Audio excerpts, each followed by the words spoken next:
90% of millionaires stick to a very simple budgeting rule. And the best part is anyone can use this rule to build wealth and at any income level. In this video, I'm gonna go over the 75-10-15 rule that will allow you to manage your money like the 1%. After working in banking and financial services for over 10 years, I have learned that building wealth is never accidental. It's actually very planned and strategic. It requires some conscious planning and effort, but anyone can do it. The 75-15-10 budgeting rule is a framework that helps you manage your finances effectively. Now let's break it down. The 75 portion implies that you should not spend more than 75% of your take-home income on living expenses. So this includes things like your rent or mortgage, your car, your insurance, groceries, going out, shopping, all the fun stuff, but all the necessary things as well. So if you have a corporate job and you're bringing in about $5,000 a month, you should not be spending more than $3,750 a month on these living expenses. This also includes things like vacations and going out to dinners with your friends. Now, if you can spend less than 75% of your income on this stuff, then that's great. The great thing about having a very clear and defined number of how much money you can spend is that it kind of forces you to budget and look for cheaper alternatives. Organic strawberries or regular strawberries, Whole Foods or Aldi, American Airlines or Spirit. It also helps you from falling into this trap of keeping up with the Joneses because you just have to stay in your lane and focus on your 75%. Spending every dollar you earn is going to really make it hard to save and build wealth over time. And that's why this step is so important. It really is a mindset shift where you have to go from spending everything that you earn to spending whatever you need to spend from what you earn, and then trying to save the rest of it, and even maybe trying to spend less than you can. This mindset shift is really how you build long-term generational wealth. Now, real wealth is really built by owning assets, and that's where the 15% comes in. The 15% in the 75-15-10 equation suggests that 15% of your earnings goes towards assets, more specifically income generating assets. This means investing in things like real estate or the stock market. So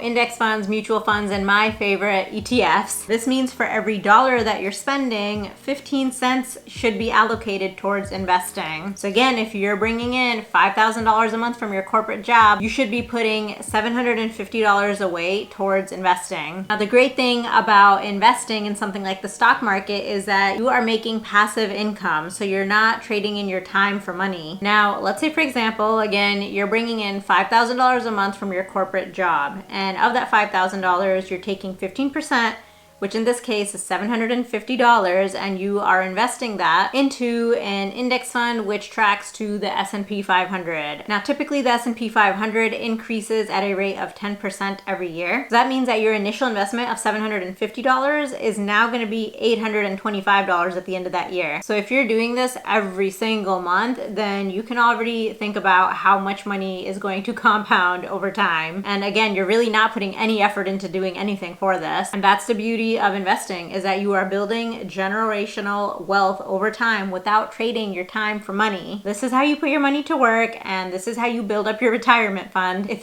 you came from an immigrant family like I did, you probably weren't taught this in your family, and this also isn't something that is taught in schools, unfortunately. School teaches you to earn money by trading your time in for money. But if you look at all of the wealthy people in the world today, like Warren Buffett and Mark Zuckerberg and so on and so forth, they are not doing that. They became wealthy by owning assets. So that's why it's so important to take matters into your own hand and learn about and research how to invest your money and how to own assets. If you are interested in learning about this stuff, some good books to start off with are The Psychology of Money by Morgan Housel, The Intelligent Investor by Benjamin Graham, and Rich Dad Poor Dad by Robert Kiyosaki. If you're getting any value from this video at all, it would really mean a lot to me if you went ahead and hit that red subscribe button. This way you'll be notified anytime I upload similar videos. The last 10% in the 75-15-10 framework suggests that you take 10% of your income and you allocate it towards an emergency fund. So that means for every dollar you bring home, 10 cents of it should be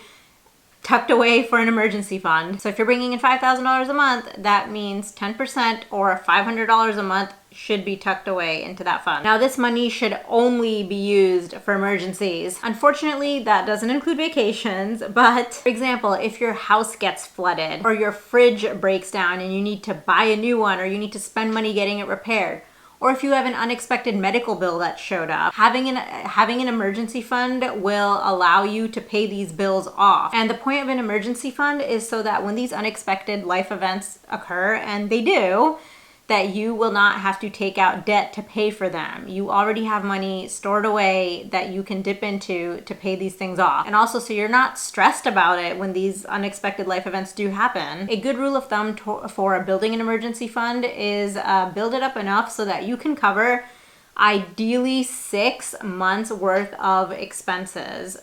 It would be nice if you could do 12, but do work towards at least 3 to 6 months. This way, if you get laid off or some large unexpected event happens that you need to dish out a lot of money for, you will be covered and you don't have to stress. Even if you get laid off, you know that your expenses are covered for the next 6 to 12 months, so you don't have to worry about finding another job right away. You can kind of take it easy and casually look for another job. Now, once you build up that emergency fund and you're comfortable with it, you don't have to keep allocating that 10% towards the emergency fund. Instead, you can now take that 10% and add it to your 15% of investing. So that means you will be now contributing 75% towards your living expenses and 25% towards investing, so you can make even more money in the long run. This will enable you to really grow your money fast and to build even more wealth. Now, you definitely want to make sure that you are avoiding making certain money mistakes with your money even while investing.